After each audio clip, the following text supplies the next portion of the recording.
రెండోసారి అధ్యక్ష పీఠం అధిరోహించిన ట్రంప్ వరుసగా షాక్ల మీద షాక్లు ఇస్తున్నారు.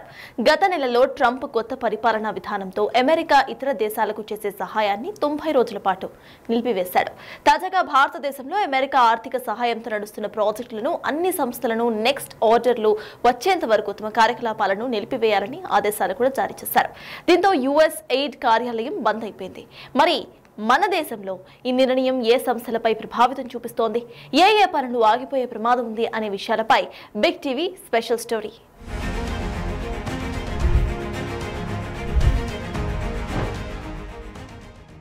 ట్రంప్ రెండవసారి అధ్యక్ష పీఠాన్ని అధిరోహించడంలో ఎలన్ మస్క్ పాత్ర కూడా ముఖ్యమైనది. ఆయన ట్రంప్ ఎన్నికల క్యాంపెయిన్కు ఆర్థికంగా చాలా సహాయం చేశాడు. అందుకే ఎలన్ మస్క్ను ట్రంప్ తన పరిపాలనా టీంలోకి తీసుకున్నాడు. ట్రంప్ తీసుకునే కీలక నిర్ణయాల్లో ఎలన్ మస్క్ ప్రభావం ఉంటుంది. ఎలన్ మస్క్ దృష్టిలో యుఎస్ ఎయిడ్ అనేది ఒక క్రిమినల్ సంస్థ.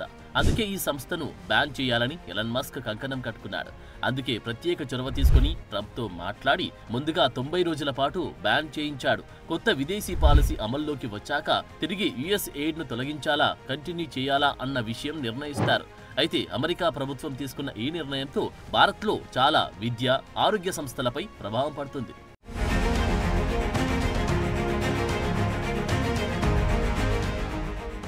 ప్రజల ఆరోగ్యానికి సంబంధించిన విషయాల్లో యుఎస్ ఎయిడ్ భారత్లో గత 70 సంవత్సరాలుగా పనిచేస్తుంది. ప్రసూతి, శిశు మరణాలు, క్షయ, హెచ్ఐవి మరియు కోవిడ్-19 మహమ్మారి వంటి విషయాలలో యుఎస్ ఎయిడ్ చాలా కీలకంగా పనిచేసింది. 1990 నుండి ఇప్పటి వరకు మన దేశంలో 2 మిలియన్లకు పైగా పసిపిల్లల ప్రాణాలు కాపాడడానికి సహాయపడింది. యుఎస్ ఎయిడ్ సపోర్ట్తో ఇప్పటి వరకు 25,000 న్యూమోనియా మరణాలు మరియు 14,000 విరేచన మరణాలను అడ్డుకోగలిగారు. ప్రధానంగా టీబీని అరికట్టడంలో యుఎస్ ఎయిడ్ మన దేశానికి చాలా సహాయం చేసింది. భారత్లో 1995 నుండి ఎయిడ్స్ పట్ల అవగాహన కల్పిస్తూ ఎయిడ్స్ ఎక్కువగా వ్యాప్తి చెందకుండా మరియు ఎయిడ్స్ పేషెంట్స్ సంరక్షణకు కృషి చేసింది. ఈ సంస్థ కృషి వల్ల మన దేశంలో 2007 నుండి కొత్త ఎయిడ్స్ ఇన్ఫెక్షన్ల సంఖ్య 32% తగ్గింది. 2014లో భారత ప్రభుత్వం స్టార్ట్ చేసిన స్వచ్ఛ భారత్ అభియాన్కు యుఎస్ ఎయిడ్ ఆర్థికంగా సపోర్ట్ చేసింది. ఈ సహాయంతో 3 లక్షల మందికి పైగా గృహ మరుగుదొడ్లను సమకూర్చుకోగలిగారు.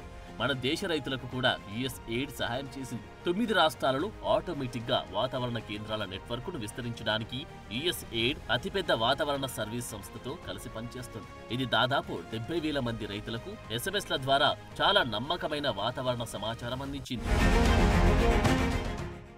అసలు ఈ యుఎస్ ఎయిడ్ ఎప్పటి నుండి ప్రారంభమైందని చరిత్రను చూస్తే 1947లో మార్షల్ లాగా ప్రారంభమై మొదట్లో యూరప్ దేశాలకు గణనీయమైన సహాయం చేసింది. 1961లో అప్పటి అమెరికా అధ్యక్షుడు కెనెడీ విదేశీ సహాయ చట్టంపై సంతకం చేసి యుఎస్ ఎయిడ్ ను చట్టబద్ధ సంస్థగా క్రియేట్ చేశాడు. ఇన్ని సంవత్సరాలుగా ప్రపంచ దేశాలకు మరియు పర్యావరణానికి సహాయకారిగా ఉన్న యుఎస్ ఎయిడ్ ను ట్రంప్ మరియు ఎలన్ మస్క్ లు కలిసి కాలగర్భంలో కలిపేయడానికి సిద్ధపడుతున్నారు. యుఎస్ ఎయిడ్ అనే సంస్థ అమెరికా ప్రభుత్వంలో అతిపెద్ద మానవతా విభాగం. దీనిలో దాదాపు 10,000 మందికి పైగా సిబ్బంది ఉన్నారు. వారందరూ ఇప్పుడు ఉద్యోగాలు కోల్పోయే పరిస్థితిలో ఉన్నారు. 2023 ఆర్థిక సంవత్సరంలో ఈ సంస్థ $40 బిలియన్ల పైగా ఖర్చు చేసింది. ఈ నిధి 130 దేశాలలో వివిధ కార్యక్రమాలు చేయడానికి సహాయం చేసింది. ప్రస్తుతం భారతదేశంలో పనిచేస్తున్న యుఎస్ ఎయిడ్ ప్రాజెక్టులను అన్నింటినీ కలిపి నిలిపివేయాలని చాలా స్పష్టంగా ట్రంప్ ఆదేశాలు జారీ చేశారు. ఇప్పటికే తన నిర్ణయాలతో ప్రపంచ దేశాలను షేక్ చేస్తున్న ట్రంప్ ఇంకా